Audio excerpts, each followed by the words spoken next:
नमस्कार दर्शकों, आप देख रहे हैं सफन टीवी। मैं अश्विनी कुमार जयपाल।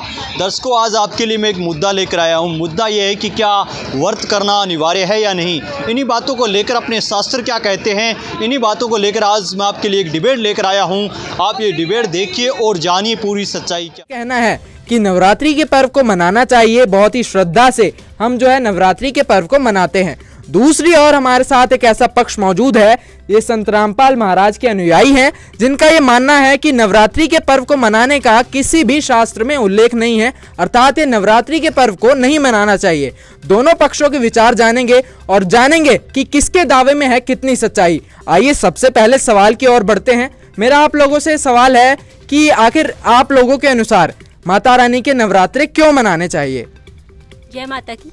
जो नवरात्रि के जो अभी जो पर्व चल रहा है वो हमारी माता के प्रति प्यार को प्रदर्शित करता है। हमारी जो मनी है उन्होंने हमारी रक्षा के लिए 9 रूप धारण किए थे महिषासुर के वध करने के लिए, ताकि हम लोग सुरक्षित इस समाज में, इस संसार में रह सके।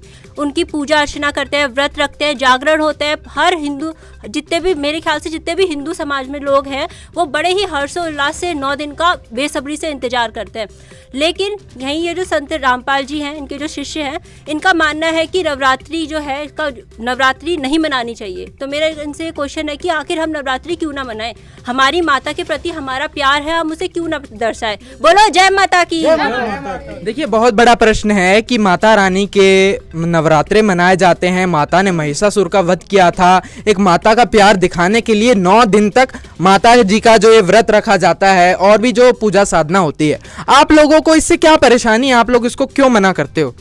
सर, सबसे पहले तो जैसा कि इन्होंने कहा कि हिंदू समाज पूरा मनाता आ रहा है, तो मैं आपको बता दूं कि हिंदू धर्म में सबसे पहले जो हमारा बेस है हिंदू धर्म का, वो हमारे धर्मशास्त्र हैं। जब अगर मैं आपको चैलेंज करती हूँ, अगर मैं धर्मशास्त्रों में अगर आप मेरे को दिखा दो कि नवरात्रि मनाने का कहीं भी उल्लेख है, तो मैं आपकी साधना करने को तैयार हूँ। और अगर हमने आपको दिखा दिया, जो हमारे गुरुजी ने दिखाया है, संत रामपाल जी महाराज जी ने, वो भी उन्होंने खुद नहीं बताया, उन्होंने शास्त्र खोल के बताया कि नवरात्रि मनाने का कहीं भी शास्त्रों में प्रमाण नहीं है। बल्कि गीता जी अध्याय नंबर 16 के श्लोक नंबर 23 में कहा गया है कि जो शास्त्र विधि को त्याग कर मनमाना आचरण करते हैं, उनको ना तो सुख की प्राप्ति होती है, ना परम गति की, और ना ही सिद्धि की। तो फिर ये लोग नवरात्रि का पर्व मनाते ही क्यों है, जब हमारे शास्त्रों में ही मना किया गया है। और साथ ही गीता जी के अध्याय नंबर 16 श्लोक नंबर 24 में बताया गया है कि कर्तव्य और अकर्तव्य की साधना के लिए तेरे पास शास्त्र ही प्रमाण है। जब हमारे शास्त्र ही प्रमाणित करते हैं कि नवरात्रि का पर्व नहीं मनाना चाहिए, तो फिर आप लोग नवरात्रि का पर्व क्यों मनाते हो? हाँ जी एंकर जी, मेरा इनसे ये जो इन्होंने अभी शास्त्रों का हवाला दिया है, मेरा इनसे ये कहना है, जो इन्होंने अभी ये लिखा है वो लिखा है, शास्त्रों ये कई जन्म से हैं। ये हमारे जो पूर्वज है, मैं खुद एक ब्राह्मण समाज से हूँ, हमारे जो पूर्वज है वो आदिकाल से भक्ति करते हुए आ रहे हैं, व्रत रख रहे हैं, जागरण हो रहे हैं। इवन हम जब से पैदा हुए हमने यही देखा है। तो क्या आज इनके जो ये रामपाल जी महाराज हैं, इन्होंने ही ये शास्त्र पढ़े? आज से पहले क्या किसी ने शास्त्र नहीं पढ़े थे? मेरा इनसे ये क्वेश्चन है कि आज से पहले क्या किसी ने शास्त्र नहीं पढ़े थे? हम बचपन से माता दुर्गा की पूजा करते आ रहे हैं, हम माता दुर्गा की पूजा भी ना करें? हाँ जी, बहुत बड़ा सवाल है कि बहुत पहले से साधनाएं चल रही हैं, पूर्वज करते आ रहे हैं, हमारे शास्त्र हैं जो आदिकाल से बने हुए हैं, कोई आज तो बने नहीं है। इस पर कौन जवाब देगा? जी, जैसा कि इन्होंने बोला कि जो हमारे धर्म ग्रंथ हैं वो बहुत पहले थे, मगर अभी हम लोग ये बात कर रहे हैं कि जो दुर्गा पूजा है वो नहीं करनी। तो पहले के ज़माने में ये होता था कि लोग पढ़े लिखे नहीं थे, वो लोग शास्त्रों को पढ़ते नहीं थे, और जो विद्वान लोग थे वो लोग भी उनको ज़्यादा नॉलेज नहीं दे पाते थे। वो लोग भी बस अपनी जितनी उन्हें सीमित ज्ञान था वही बताते थे। जो ये ज्ञान संत रामपाल जी महाराज बता रहे हैं, ये आज कोई भी धर्मगुरु नहीं बता रहे। सिर्फ संत रामपाल जी महाराज एक लौते ऐसे गुरु हैं जो अपने वेदों को खोल खोल कर उसका एक एक श्लोक को बता कर ये ज्ञान बता रहे हैं। और ये ज्ञान जो है वो हमारे सारे धर्म ग्रंथों से प्रमाणित ज्ञान है। संत रामपाल जी महाराज खुद से कुछ नहीं बोल रहे हैं, जो हमारे धर्म ग्रंथ इतने पुराने सालों से चले आ रहे हैं उसी से ही संत रामपाल जी महाराज ये सारा ज्ञान बता रहे हैं। चलिए, हम मानते हैं कि संत रामपाल जी शास्त्रों से प्रमाण देकर आप लोगों को बता रहे हैं। आप लोग मुझे ये बताओ कि माता की पूजा करने के लिए आप लोग क्यों मना करते हो? इसके पास कोई प्रमाण है आपके पास? जी हाँ, माता जी खुद अपनी पूजा करने के लिए मना कर रही हैं, जिसका प्रमाण हमारे सदग्रंथ दे रहे हैं। क्योंकि माता जी स्वयं अपनी पूजा करने के लिए इस वजह से मना कर रही हैं। श्रीमद् देवी भागवत के स्कंद नंबर 7वां और अध्याय नंबर 36 के पृष्ठ 562 से 63 में माता दुर्गा राजा हिमालय को उपदेश देते हुए बता रही हैं कि हे राजन, तू सब बातों को छोड़कर सिर्फ एक ब्रह्म की साधना कर, मतलब सब बातों को छोड़कर उस ब्रह्म की साधना कर, जिसको साधना करने के बाद तू ब्रह्मलोक को चला जाएगा, मतलब ब्रह्मलोक की प्राप्ति हो जाएगी, और जिसका एक वास्तविक मंत्र है ओम। माता ने यहाँ खुद अपने आप को पूजने के लिए मना कर दिया है। अब आप खुद बताइए, अगर आपके पास प्रमाण हो कि माता कह रही है कि हाँ मुझे पूजना चाहिए, कि मुझे पूजना चाहिए, तो उस चीज़ का आप प्रमाण दे दीजिए।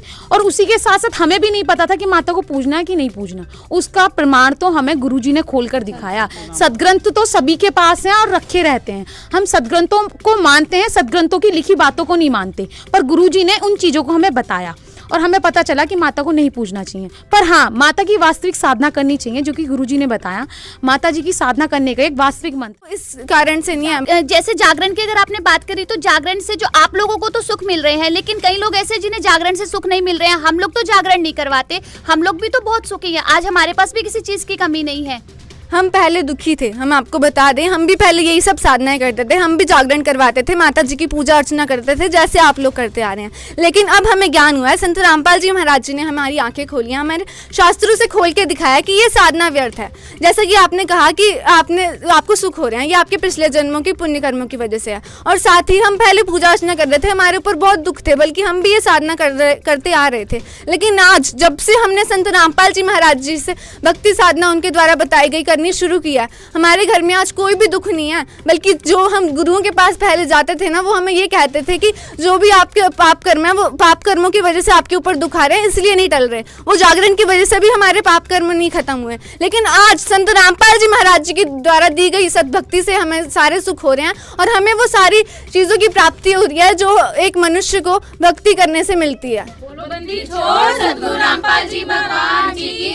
हाँ सर, हाँ सर। देखो सर जी, जैसे उन्होंने कहा क्या दुर्गा जी की साधना नहीं करनी है, कि दुर्गा जी को छुड़वाते हैं इनके रामपाल जी? हाँ जी, दुर्गा जी को आप लोग छुड़वाते हो क्या? देखिए सर, हमने आपको पहले भी प्रमाण कर दिया कि दुर्गा जी ने अपनी पूजा करने को मना किया है। और हम संत रामपाल जी महाराज जी के जितने भी शिष्य हैं, संत रामपाल जी महाराज जी द्वारा दी गई सद्भक्ति करते हैं। और वो जो अपनी प्रथम नाम दीक्षा में मंत्र देते हैं, वो दुर्गा जी का भी उसमें मंत्र देते हैं, उनकी वास्तविक साधना बताते हैं, और जिसे करने से हमें लाभ मिले हैं। अब पहले हमें नहीं मिल रहे थे, लेकिन जब से हमने दुर्गा जी के वास्तविक मंत्र का जाप करना शुरू किया है ना, तब से हमें लाभ मिलने शुरू हुए हैं। और ये सिर्फ संत रामपाल जी महाराज जी द्वारा दी गई सद्भक्ति से ही संभव हुआ है। रामपाल जी भगवान जी की जय हो। क्या, एक मिनट आ रहा हूँ आपके सवाल पे। इसको हम मानते हैं कि ये बोल रहे हैं कि जागरण नहीं करना चाहिए, लेकिन ये बोल रहे हैं कि मूर्ति पूजा भी नहीं करनी चाहिए। हम अपने घरों में मूर्ति स्थापित करते हैं, मंदिर में मूर्ति स्थापित करते हैं। ये बोल रहे हैं कि हमें मूर्ति पूजा नहीं करनी चाहिए, उनकी जोत नहीं लगानी चाहिए। क्या ये भी नहीं कर सकते? हम मूर्ति पूजा भी नहीं कर सकते? कहीं का प्रमाण इनके पास? मूर्ति पूजा हमने नहीं करनी, कहीं प्रमाण है इनके पास? हाँ जी, आप लोग बताइए, मूर्ति पूजा नहीं करनी, इसका कोई प्रमाण है आपके पास? हाँ बताइए, आप बताइए। जी हाँ, मूर्ति पूजा के लिए भी शास्त्रों में मना किया गया है। जैसे कि श्रीमद् देवी भागवत महापुराण द्वितीय खंड 9वां स्कंद और अध्याय नंबर 7 और श्लोक नंबर 38 से 42 में मूर्ति पूजा का पूर्ण रूप से खंडन किया गया। और उसी के साथ साथ गरुड़ पुराण के धर्मकांड प्रेत कल्प के अध्याय नंबर 38 और श्लोक नंबर 11 में भी मूर्ति पूजा का खंडन किया गया है।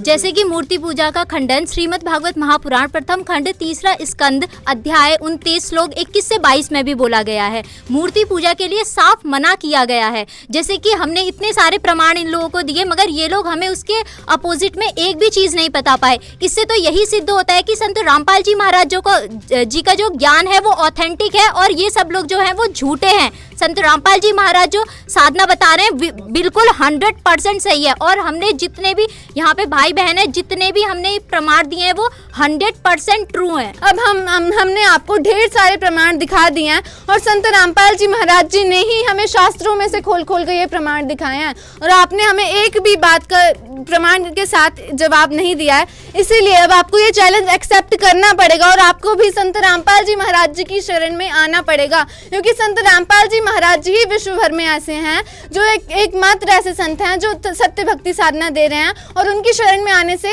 लाखों ऐसे उनके श्रद्धालु हैं जिन्हें लाभ भी मिल रहे हैं। अब आपको ये बात माननी पड़ेगी और आपको स्वीकार भी करना पड़ेगा कि संत रामपाल जी महाराज जी ही एकमात्र तत्वदर्शी संत हैं। दर्शकों, इनकी बात से ये सिद्ध होता है कि संत रामपाल महाराज जी के जितने भी अनुयायी यहाँ पर मौजूद थे, उन्होंने कई सारे प्रमाण भी दिखाए। बल्कि मैं खुद कहना चाहूँगा कि दूसरे पक्ष ने ऐसे कोई प्रमाण हमें नहीं दिखाए। इस डिबेट से ये निष्कर्ष निकलता है कि संत रामपाल महाराज जी के अनुयायियों ने जो दावा किया था वो 100 का 100 यहाँ पर सत्य होता है कि गीता जी में लिखा है कि व्रत करना गलत है और नवरात्रि का किसी भी शास्त्र में उल्लेख नहीं है। इन्होंने उसको अपने शास्त्रों से जो है सिद्ध कर दिया कि संत रामपाल महाराज ने ये बताया है कि नवरात्रि मनाना कहीं पर भी नहीं लिखा हुआ है। तो इस बात पर आप लोग अब क्या कहना चाहोगे? देखो सर जी, ये प्रमाण की बात करते हैं, प्रमाण उन्होंने कई सारे प्रमाण दिखाए हैं। हम इनकी किताबें लेके जाएंगे, वो शास्त्र अपने घर रखे हुए हैं हमारे, और उनको मिलान करेंगे। अगर इनकी बातें कुछ सही हैं तो उस पर हम विचार करेंगे। हमारा भी आप सभी से यही रिक्वेस्ट है कि आप भी अपना मिलान करें। जो भी प्रमाण संत रामपाल महाराज जी के शिष्यों ने आप लोगों को दिखाए हैं उस पर आप मिलान करें, फिर विचार करें। हाँ जी, आप लोगों का क्या कहना है इस बात पर? हम भी यही कहना चाहेंगे कि आप लोग अपने घर पे जो आपके शास्त्र रखे हुए हैं, जिन्होंने आपके खोल के पढ़ा नहीं आज तक, तो हम भी यही अनुरोध करेंगे कि संत रामपाल जी महाराज जी ने जो हमें शास्त्र खोल खोल के दिखाए हैं, आप भी घर जाके उन्हें मिलान करें और देखें कि हमारे सदग्रंथों में क्या लिखा है। सिर्फ संत रामपाल जी महाराज जी ने ही हमें ये शास्त्र विधि अनुसार भक्ति साधना बताई है। संत रामपाल जी महाराज जी का सत्संग आता है शाम को 7:30 बजे रोजाना। तो मेरी आपसे प्रार्थना है कि आप एक बार सत्संग जरूर देखिए, और उसके नीचे एक पीली पट्टी चलती है, उस पर आप कांटेक्ट भी कर करके निशुल्क नाम दीक्षा ले सकते हैं। दर्शकों, भी आपने पूरा वीडियो देखा हो और दोनों पक्षों के विचार भी सुने हो, तो इस वीडियो को लेकर आप अपनी राय क्या है कमेंट बॉक्स में जरूर बताइए। यदि आपको वीडियो अच्छा लगा है तो इसे लाइक कीजिए, शेयर कीजिए और कमेंट कीजिए। मिलेंगे एक नई डिबेट के साथ, जब तक के लिए धन्यवाद।